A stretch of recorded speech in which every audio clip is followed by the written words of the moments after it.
Hello everyone, मैं हिमांशी यादव। जय हिंद सभी लोगों को। आज मैं आप लोगों को पढ़ाऊंगी इंडियन मैप, ठीक है। और इंडियन मैप की जो मेरी 2 क्लासेस हैं वो कल हो चुकी हैं, ठीक है। तो जो भी इस क्लास को देखना, उन 2 क्लासों को देखने के बाद ही देखना है, या फिर इस क्लास को देखने के बाद उन 2 क्लासों को देख लेना, ठीक है। तो ज़्यादा अच्छे से समझ में आएगा।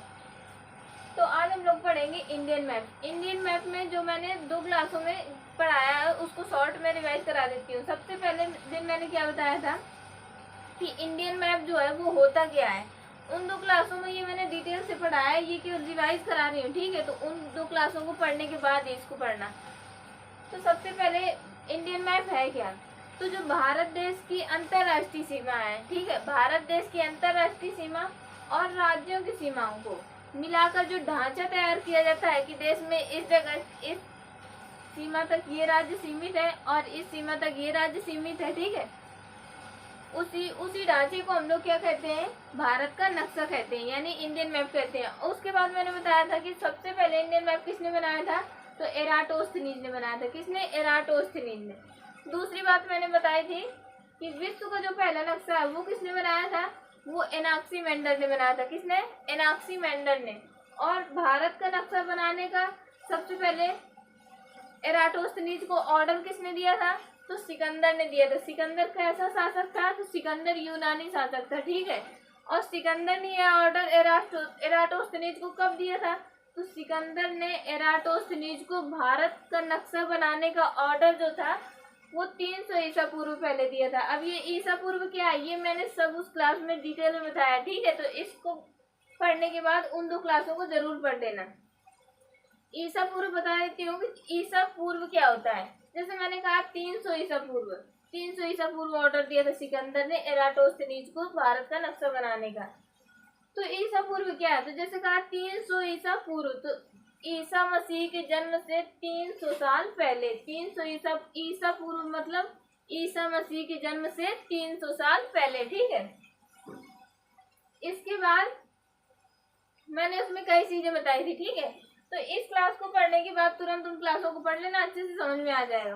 पूरा रिवाइज कराऊंगी तो बहुत बड़ी क्लास हो जाएगी, ठीक है। इसके बाद मैं आज पढ़ाने वाली हूँ आपको कि जो जम्मू कश्मीर का 30% एरिया है, कितना, जम्मू कश्मीर का ये जो 30% एरिया है इसको किसने कब्जा कर लिया, पाकिस्तान ने। ये जो 30% एरिया है इसको किसने कब्जा कर लिया, पाकिस्तान ने। कब किया था, तो सन 1948 में। किसकी कमी से, तो राजा हरि सिंह की कमी से पाकिस्तानियों ने सन 1948 में जम्मू कश्मीर का 30% एरिया कब्जा कर लिया, ठीक है। जिसका नाम क्या रखा, पीओके। जिसका नाम क्या रखा था, पीओके। ये सब मैंने दूसरी क्लास में पढ़ा रखा है, ठीक है। इसके बाद पीओके की, अब इधर से मुझे आज से पढ़ाना है। पीओके की जो राजधानी है वो क्या है, मुजफ्फराबाद है। यहाँ पर क्या है, यहाँ पर मुजफ्फराबाद है। क्या है, मुजफ्फराबाद। तो पीओके की जो राजधानी है वो पाकिस्तानियों ने किसको बनाया, तो पीओके की राजधानी पाकिस्तानियों ने किसको बना रखा है, मुजफ्फराबाद को। मुजफ्फराबाद में क्या है, मुजफ्फराबाद में इंटरनेशनल टेररिस्ट यूनिवर्सिटी है। क्या है, मुजफ्फराबाद में इंटरनेशनल टेररिस्ट यूनिवर्सिटी। इसमें केवल आतंकवादी बनाए जाते हैं, ठीक है। क्या बनाया जाता है, तो इंटरनेशनल टेररिस्ट यूनिवर्सिटी जो कि मुजफ्फराबाद में है, पीओके की राजधानी मुजफ्फराबाद में है। इसमें क्या बनाए जाते हैं, केवल और केवल आतंकवादी बनाए जाते हैं, ठीक है। तो सन 1948 में पीओके कब्जा हो गया किसके द्वारा, पाकिस्तान के द्वारा। उसकी राजधानी क्या बनाई गई, मुजफ्फराबाद। इसके बाद सन 1962 में चाइना वालों ने ये भाग कब्जा कर लिया। कब, सन 1962 में जम्मू कश्मीर का ये भाग जो है ये किसने कब्जा कर लिया, चाइना वालों ने। और चाइना वालों ने इसका नाम क्या रखा, आक्साई चीन। पाकिस्तान वालों ने जो 30% एरिया कब्जा किया जम्मू कश्मीर को, उसका नाम क्या रखा उन्होंने, पीओके। और जो चाइना वालों ने जम्मू कश्मीर का 10% भाग कब्जा किया उसका नाम क्या रखा, आक्साई चीन। क्या नाम रखा, तो आक्साई चीन। अब ये जो आक्साई चीन है ये कब कब्जा किया, तो ये सन 1962 में किया था। और पीओके कब कब्जा किया, सन 1948 में। इसके बाद क्या है, इसका नाम क्या रखा, आक्साई चीन। ये पीओके, पीओके कितना है, 10%, आक्साई चीन कितना है, नहीं, पीओके 30%, आक्साई चीन 10%, ठीक है। तो यहाँ पे ये मैंने लिख रखा है कि पाकिस्तानियों ने जम्मू कश्मीर का कितना 30% भाग कब्जा कर लिया, जिसका नाम क्या रखा, पीओके, यानी कि पाक ऑक्युपाइड कश्मीर। क्या, पाक ऑक्युपाइड कश्मीर नाम रखा। और इसके बाद पीओके ने पाकिस्तानियों ने पीओके की राजधानी किसको बनाया? मुजफ्फराबाद को बनाया। मुजफ्फराबाद में इंटरनेशनल टेररिस्ट यूनिवर्सिटी है, यहाँ केवल आतंकवादी बनाए जाते हैं, ठीक है। इसके बाद ये जो पीओके है ना, पाकिस्तानियों ने कितने परसेंट कब्जा किया? जम्मू कश्मीर का 30%। इसका नाम क्या रखा? पीओके। पीओके को उन्होंने 3 भागों में बांटा। कितने भागों में? 3 भागों में। कौन कौन सा? गिलगित बाल्टिस्तान और आजाद कश्मीर। कौन कौन सा है? इसको वो लोग क्या कहते हैं? इस एरिया को गिलगित बाल्टिस्तान और ये आजाद कश्मीर। तो गिलगित, ये गिलगित हो गया, ये बाल्टिस्तान और ये आजाद कश्मीर। कौन कौन सा? पीओके को कितने भागों में बांटा पाकिस्तानियों ने? 3 भागों में। गिलगित बाल्टिस्तान और आजाद कश्मीर। कौन कौन सा? तो गिलगित बाल्टिस्तान और आजाद कश्मीर। इसके बाद पाकिस्तानियों ने क्या किया जी? ये जो गिलगित का एरिया है इसको किसे दे दिया? अमेरिका को दे दिया। अमेरिका को क्यों दे दिया? ताकि अमेरिका अपना एयरबेस बनाकर गिलगित में भारत को कंट्रोल कर सके। जब अमेरिका को दे दिया तो रूस ने भी भारत को क्या दिया था? एक जहाज दिया था इस अमेरिका से बचने के लिए। इसके बाद क्या हुआ? गिलगित का एरिया जब उसने दे दिया, पाकिस्तान ने किसको दे दिया? अमेरिका को। तो गिलगित में क्या है? अमेरिका का एयरबेस है। किसका? अमेरिका का एयरबेस है। और गिलगित में एक स्कार्दू एयरबेस है। कौन सा? स्कार्दू एयरबेस मतलब हवाई अड्डा। तो स्कार्दू एयरबेस किसने बनाया? पाकिस्तानियों ने। किसके लिए? अपने लिए बनाया। तो स्कार्दू में कौन सा एयरबेस है? स्कार्दू एयरबेस। किसके लिए? पाकिस्तानियों का है वो। और जो स्कार्दू एयरबेस है वो बहुत ही खतरनाक जगह पर है। 2 पहाड़ों के बीच में स्कार्दू एयरबेस है। कौन सा एयरबेस? स्कार्दू एयरबेस। तो स्कार्दू एयरबेस किसका है? पाकिस्तानियों का। कौन सी जगह पर है? गिलगित में। और गिलगित का एरिया किसको दे दिया है? अमेरिका को। किसने? पाकिस्तानियों ने। इसके बाद यहाँ पर क्या है? यहाँ पर सियाचिन ग्लेशियर है। मैं मेन चीजें बता रही हूँ जो एग्जाम में पूछी जाती है, जहाँ से क्वेश्चन बनता है, ठीक है। तो यहाँ पे क्या है? सियाचिन ग्लेशियर। सियाचिन ग्लेशियर जो है इसकी क्या खास बात है कि जो सियाचिन ग्लेशियर है वो भारत का ही नहीं, सियाचिन ग्लेशियर जो है पूरे विश्व का सबसे ऊंचा युद्ध का मैदान है। क्या है? सियाचिन ग्लेशियर जो है पूरे विश्व का सबसे ऊंचा युद्ध का मैदान है। क्या है? पूरे विश्व का सबसे ऊंचा युद्ध का मैदान कौन सा है? ये सियाचिन ग्लेशियर। और सियाचिन ग्लेशियर के बगल में क्या है? यहाँ पर नुब्रा घाटी है, ठीक है। क्या है? नुब्रा घाटी। तो सियाचिन ग्लेशियर कहाँ पर है? ये हमारा सियाचिन ग्लेशियर है। और यहाँ पर क्या है? नुब्रा घाटी है। सियाचिन ग्लेशियर और नुब्रा घाटी। सियाचिन ग्लेशियर की विशेषता क्या है? सियाचिन ग्लेशियर जो है ये विश्व का सबसे ऊंचा युद्ध का मैदान है। क्या है? विश्व का सबसे ऊंचा युद्ध का मैदान कौन सा है? सियाचिन ग्लेशियर है। सियाचिन ग्लेशियर में पूरे जगह पे बर्फ जमी रहती है और यहाँ पे जो सैनिक होते हैं वो सफेद ड्रेस पहनकर ड्यूटी करते हैं ताकि कोई जान न पाए, ठीक है। इसके बाद क्या है?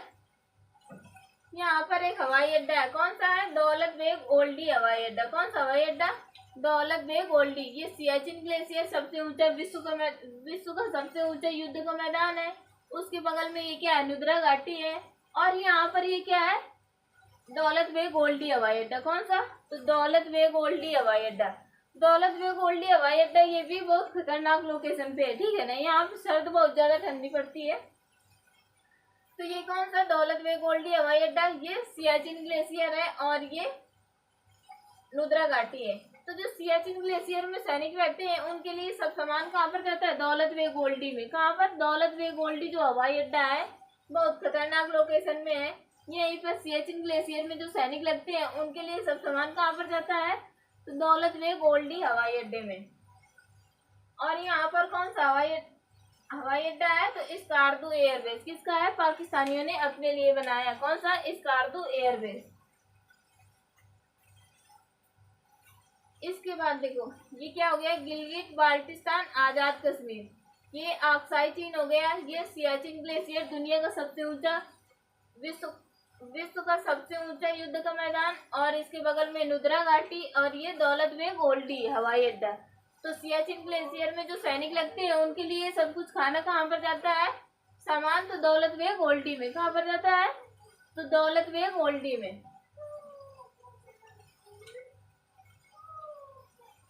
इसके बाद ये मैंने इधर लिख रखा है, मुजफ्फराबाद में क्या है, इंटरनेशनल टेररिस्ट यूनिवर्सिटी है, यहाँ पर केवल आतंकवादी बनाए जाते हैं। और ये मैंने जो अभी बताया वही लिखा है, गिलगित का एरिया पाकिस्तानियों ने किसको दे दिया, अमेरिका को। क्यों दे दिया, ताकि अमेरिका अपना एयरबेस बनाकर भारत को कंट्रोल कर सके। तथा रूस ने भारत को एक जहाज दिया था, किससे बचने के लिए, अमेरिका से बचने के लिए। तथा पाकिस्तानियों ने कौन सी घाटी, सब्सक्राम घाटी किसको दे दी गिफ्ट में, चाइना को गिफ्ट में दे दी, ये मैंने बता रखा है अभी। इसके बाद पाकिस्तानियों ने स्कार्दू में अपने लिए एक एयरबेस बनाया, यानी हवाई अड्डा। कौन सा हवाई अड्डा स्कार्दू में, तो स्कार्दू हवाई अड्डा।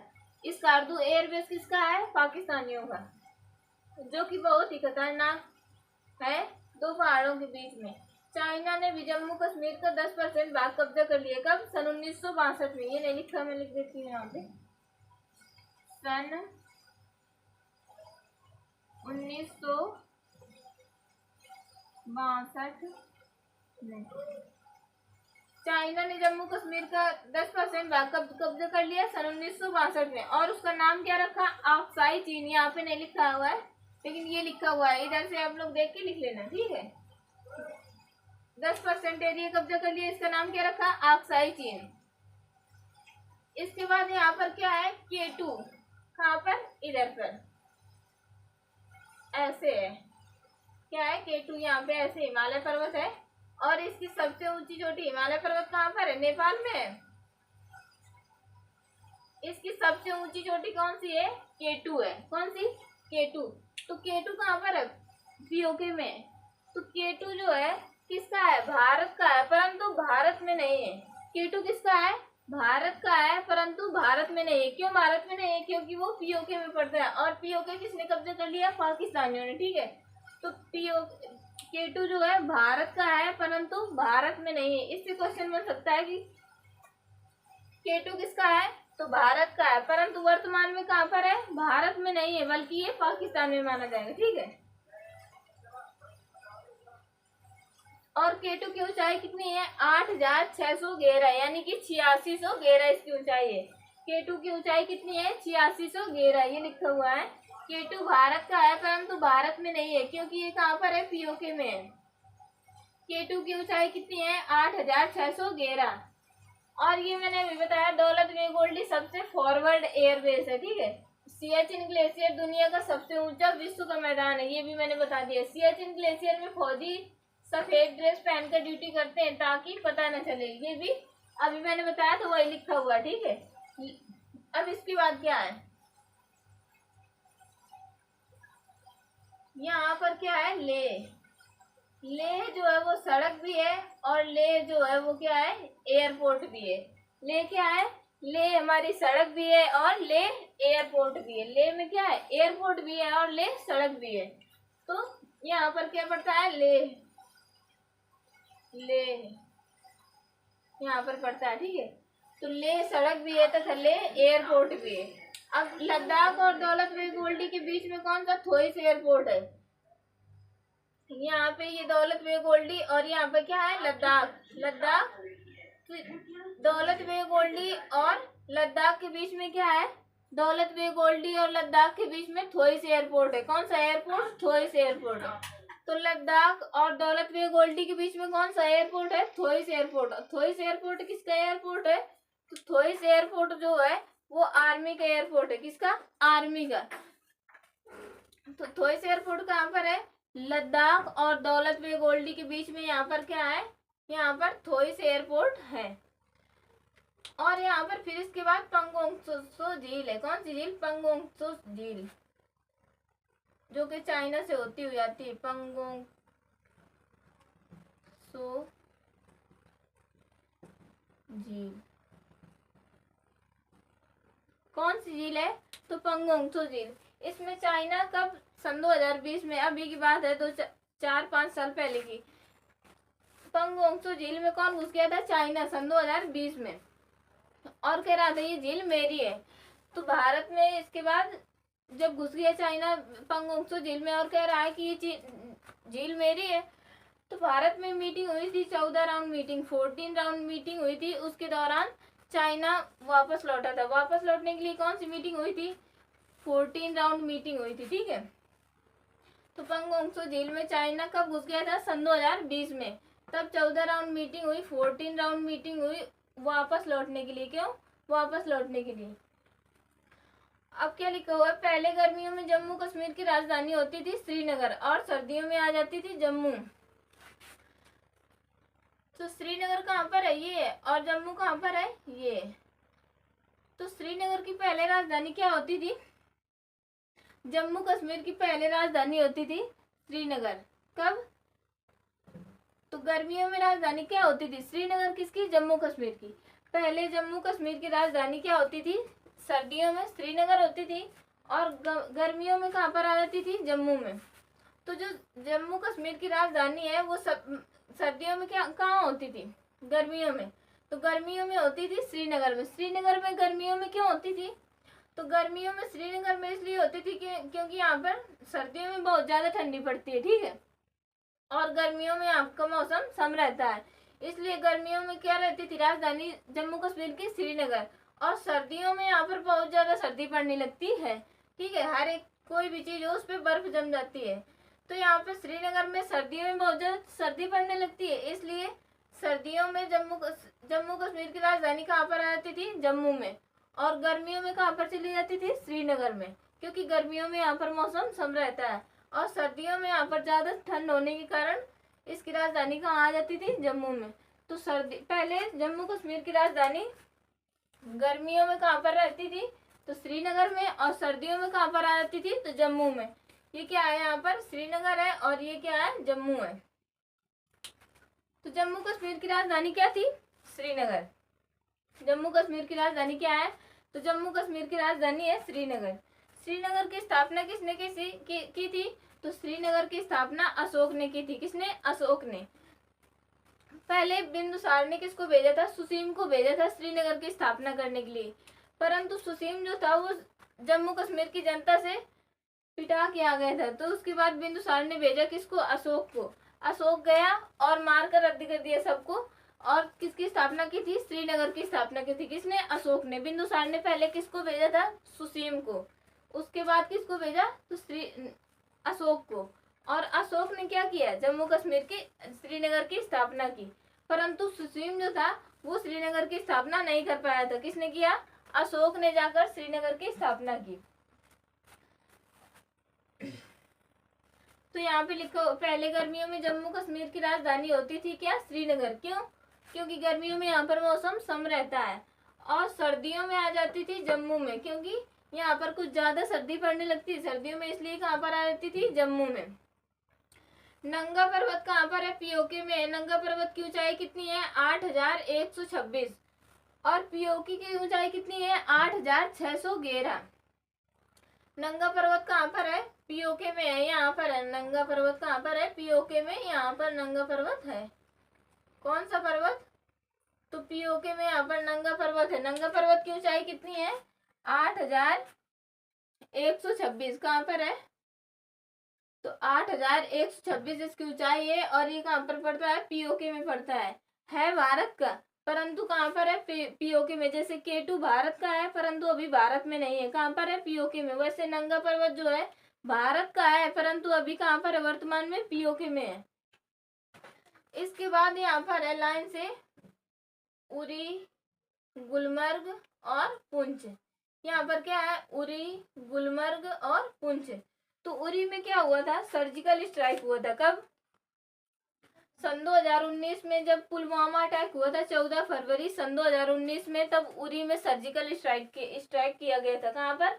उरी में। उरी में क्या हुआ था? सर्जिकल स्ट्राइक हुआ था। कब? तो 2019 में, जब पुलवामा अटैक हुआ था। पुलवामा अटैक में 3:30 बजे, गुरुवार का दिन था, पाकिस्तानियों ने 100 किलोग्राम का 14 फरवरी सन 2019 में, किस दिन? गुरुवार के दिन 3:30 बजे पुलवामा में पाकिस्तानियों के आतंकवादियों ने कितने किलोग्राम का बम गिराया था? तो 100 किलोग्राम का बम गिराया था, जिसमें हम लोग के 40 फौजी शहीद हुए थे, ठीक है। तो उरी में सर्जिकल स्ट्राइक हुआ था। तो ये क्या है? उरी, गुलमर्ग और पुंछ। तो जो उरी और पुंछ है ये आतंक, मतलब यहाँ पे गोला बारूद से ये लोग ये भरे हुए हैं। कौन कौन सा? उरी और पुंछ। जो उरी और पुंछ है ये गोला बारूद आदि से भरे हुए हैं और ये आतंकवाद से बहुत ज्यादा प्रभावित रहते हैं। यहाँ पर आतंकी हमेशा आते ही रहते हैं ज्यादातर। कहाँ पर? उरी और पुंछ में। इसके बाद ये उरी है, फिर गुलमर्ग और ये पुंछ। और गुलमर्ग जो है, गुलमर्ग में बहुत अच्छे गार्डन वगैरह है। गुलमर्ग में क्या है? बहुत अच्छे गार्डन है, इसलिए गुलमर्ग को कश्मीर का स्वर्ग कहा जाता है। तो क्वेश्चन क्या बनता है कि कश्मीर का स्वर्ग किसे कहा जाता है? तो गुलमर्ग को। क्यों कहा जाता है? क्योंकि यहाँ पे नेचुरल ब्यूटी सबसे ज्यादा है, यहाँ पे गार्डन वगैरह बहुत अच्छे हैं। कहाँ पर? गुलमर्ग में, इसलिए इसको क्या कहा जाता है? कश्मीर का स्वर्ग। तो कश्मीर का स्वर्ग किसे कहा जाता है? गुलमर्ग को। गुलमर्ग में क्या है? बहुत गार्डन आदि है, इसलिए गुलमर्ग को क्या कहा जाता है? कश्मीर का स्वर्ग कहा जाता है। और गुलमर्ग में एक चीज और है, क्या है? High altitude research centre. कहाँ पर है? गुलमर्ग में हाई एल्टीट्यूड रिसर्च सेंटर। क्या है? हाई एल्टीट्यूड रिसर्च सेंटर कहाँ पर है? गुलमर्ग में। और मुजफ्फराबाद में क्या था? तो मुजफ्फराबाद में इंटरनेशनल टेररिस्ट यूनिवर्सिटी थी। कौन सी यूनिवर्सिटी? International terrorist university. यहाँ पर केवल आतंकवादी बनाए जाते हैं। और गुलमर्ग में क्या है? High altitude research centre. क्या? High altitude research centre. ठीक है, तो गुलमर्ग में गार्डन वगैरह है, इसलिए गुलमर्ग को क्या कहा जाता है? कश्मीर का स्वर्ग। गुलमर्ग में और क्या है? तो हाई एल्टीट्यूड रिसर्च सेंटर है। कौन सा सेंटर? तो हाई एल्टीट्यूड रिसर्च सेंटर। अब इसके बाद ये क्या हो गया? उरी हो गया, गुलमर्ग हो गया, पुंछ हो गया। अब यहाँ पर ये कौन सा एरिया है? ये है गिलगिट, नहीं सॉरी गिलगिट नहीं, कारगिल है। गिलगिट तो ये है। यहाँ पर क्या है? कारगिल। कारगिल की लड़ाई कब हुई थी? 1999 में। कारगिल का जो युद्ध हुआ था कब हुआ था? सन 1999 में। कारगिल में हम लोगों के बहुत सैनिक शहीद हुए थे, क्योंकि कारगिल में क्या हुआ था ना कि पाकिस्तानी जो थे वो बिना बताए ऊपर, सबसे पहले ऊपर छिप के बैठ गए थे पहाड़ों में, और जैसे ही हमारी फौजी ऊपर चढ़ते वो लोग ऊपर से गोली मारते थे। ठीक है, तो कारगिल लड़ाई में जो था, तो हम लोग के सैनिक बहुत ज्यादा शहीद हुए थे। कब हुई थी कारगिल की लड़ाई? सन 1999 में। यहाँ पर ये क्या है? कारगिल है। इसके बाद क्या है? ये कारगिल हो गया। कब हुई थी? सन 1999 में कारगिल की लड़ाई हुई थी। इसके बाद यहाँ पर क्या है? अमरनाथ की गुफा है। कौन सा? अमरनाथ की गुफा। अमरनाथ की गुफा में है क्या? ये यहाँ पर क्या है? अमरनाथ की गुफा है। अमरनाथ की गुफा में क्या है? तो अमरनाथ की गुफा में बाबा, उनकी भोले बाबा की बर्फ की शिवलिंग है। किस चीज की शिवलिंग है? तो बर्फ की शिवलिंग है। किसकी? भोले जी की। और उसको क्या कहा जाता है? बाबा बरसानी कहा जाता है। बर्फ की शिवलिंग किसकी है? भोले जी की। बाबा अमरनाथ गुफा में बर्फ की शिवलिंग है। किसकी? भोले जी की। और इसको क्या कहा जाता है? बाबा बरसानी कहा जाता है। क्या कहा जाता है? तो बाबा बरसानी कहा जाता है। ठीक है, इसके बाद क्या? तो आज के लिए इतना ही। इसके बाद मैं कल से यहीं से कंटिन्यू करूंगी। ठीक है, तो जय हिंद सभी लोगों को, and take care to all of you. Okay, bye.